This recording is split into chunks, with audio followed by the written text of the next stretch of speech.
Hello, my name is Craig Resnick from the ARC Advisory Group. I want to welcome today my special guest, Elias Panasuik, and he's the Senior Director of Process Automation, Offer Enablement at Schneider Electric. Thank you, Elias, for being here today. Great to be here, Craig. Thanks for having us. Thank you. Always great having you at the ARC Forum. You know, based on your role, Elias, you're immersed in challenges and in the needs of the whole distributed control systems market.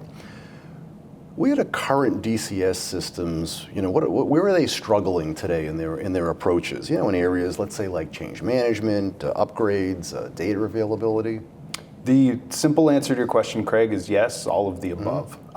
When we think about the way that traditional DCS systems have been architected and managed over time, it's always been on the timeline of the vendor's hardware curve, meaning the software is directly coupled to the hardware, and those upgrade cycles are set by things like chip availability, supply chain issues, and things like that. What that leads to is, from a change management perspective, is how do you manage spares with that? How do you plan long term? And then when it comes to an upgrade cycle for a customer, that means taking an outage, taking downtime, and if it's outside of cycle where they don't have a planned downtime, then how does that get justified?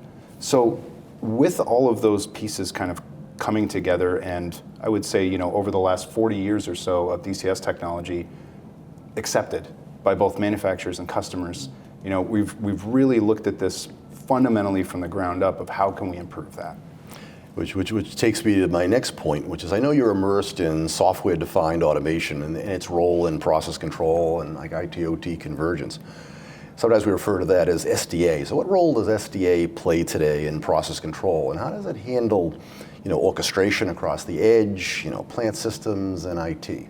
Yeah, absolutely. So software-defined, though in practice, isn't necessarily something new, right? We've had virtualized control systems. We've been able to run on virtual machines. There's been containerized processors. This has been going on for some time, which has helped with some of this flexibility, but it hasn't answered a lot of the challenges like we talked about in your first question. So when it comes to things like you mentioned, IT/OT orchestration, like actually getting all of that valuable OT data into an IT data set.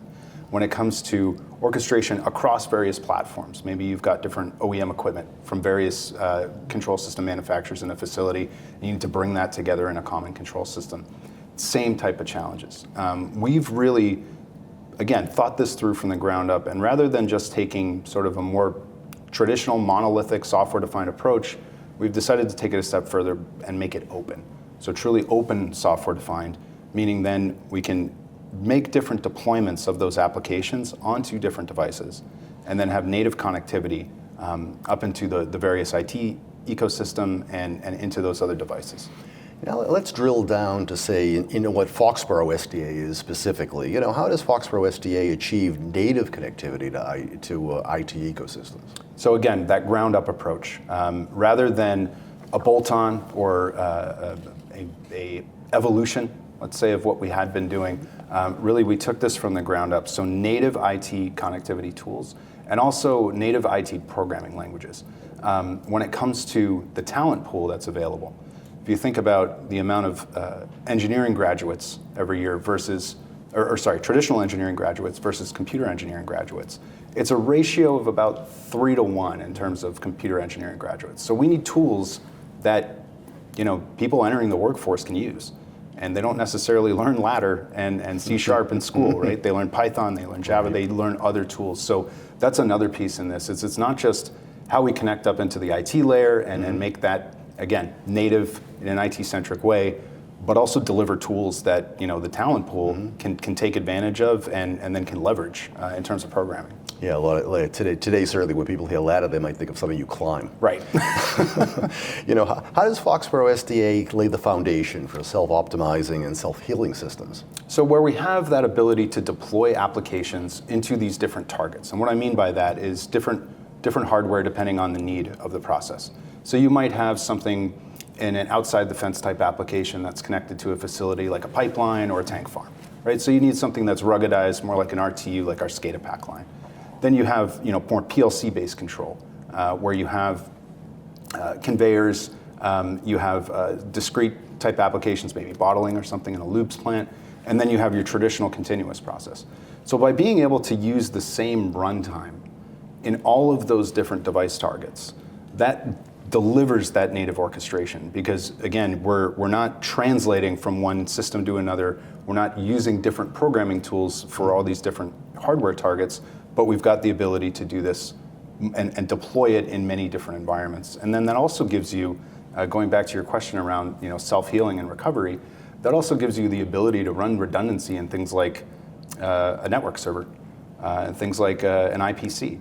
If you have a failure out in the field, you can shift the control load to another device that's on the network until you can repair that edge device that it was running on. So you've got much more flexibility than a traditional one-to-one, where you've got a control processor and you've got your control code running into it, controlling a single part of the process. For those of us that have been around for a while in the industry, what stays the same in the control room, and what gets different or provides more value to the customer with the Foxborough SDA? The number one thing that stays the same is the operator experience, meaning the way that a customer has configured their graphics, their alarm screens, whatever standards that they decide to use in terms of their own graphic design. Mm-hmm. We want to make sure that the operator today has a better, faster experience with that system, but they're not relearning how to run their facility. Mm-hmm. But what this gives in terms of what changes is, rather than a tag-based system where we're just bringing in various tags into an HMI and then applying some logic there, is we're running this in an object-oriented way. So we have objects and it's event-based. Mm-hmm. So now we've got much more flexibility in terms of what logic exists for that operator to use, and then what corollaries they can make between different parts of the operating system. Certainly at the ARC forum, you give for cybersecurity always is a huge topic. So, what is Schneider Electric, advisory service for cybersecurity? How does it complement and strengthen Foxborough SDA deployments? So two things. One is our, and I've said it a couple times now, but this ground-up approach where we kind of clean the slate and said, okay, what does good look like in terms of the tools that are available to us now? And one of those is really native cybersecurity by design. So applying standards like 62443 and building up from there in terms of not just the hardware that all of this is running on, obviously the control software like we've been talking about, but also the network switches and the other components that Schneider doesn't necessarily manufacture, but we partner with companies to bring in. So that's more on the system design side, right? But going to the reality of our customers, there are many risks that are outside of, I bought a new control system and I'm installing it. What does your security profile look like in terms of login and domain rights? How are you managing patches? Those third-party devices that are in that facility from OEMs, how are you managing that? And this is something that we've, as Schneider Electric, really organically over the last 15 years or so, we've built up this cybersecurity consulting group to go and address those challenges that are outside of the product domain and addressing the things that are either on the network, the human experience side, and also, again, that patch management and maintenance that customers need. Yeah, those services are so critical today in a world where there's challenges. Companies have problems with issues with the workforce, being able to really provide that level of expertise to your customers. And just one last question, as we look ahead, how do you see software-defined automation shaping the future of industrial control, and what excites you most about Foxborough's SDA's potential impact on the market? Yeah, great question. I mean, what excites me the most is this open flexibility that we've built by design, by being able, again, to deploy applications on multiple different targets, including third-party devices, where we can then really bring a new experience to our customers. We've released this right here at ARC Forum, and we've had tremendously positive feedback from our customer base on what we're doing, but also on new customers that we don't necessarily have a control system install base with.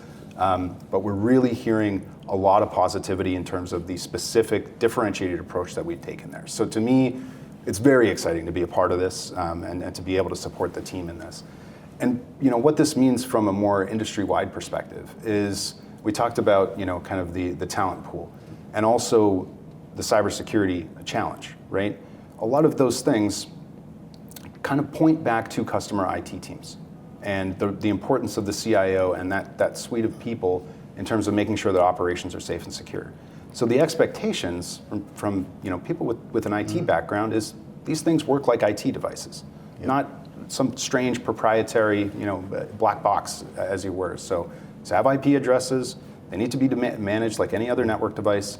And once again, from an access to data perspective, if we're bringing all of this rich OT data in, and that suite of within our customers applying things like AI tools, like agentic learning, other new technologies, it's how can we make that seamless, enable all of that, while once again making sure that the operator and the plant is operating safely and can continue its output. So that balance to me is very, very exciting.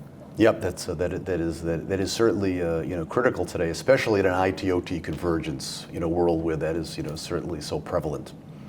But Elias, thank you so much for being here today, and we've very, very excited to certainly learn more about Foxborough SDA, and as we will continue to do at the 30th annual ARC Advisory Group Forum. This is Craig Resnick with the ARC Advisory Group. I want to thank you very much for being here today, and thank Elias Panasuik for your time, and have a pleasure to have you. Wonderful. Thanks, Craig. Thank you so much. Have a wonderful day.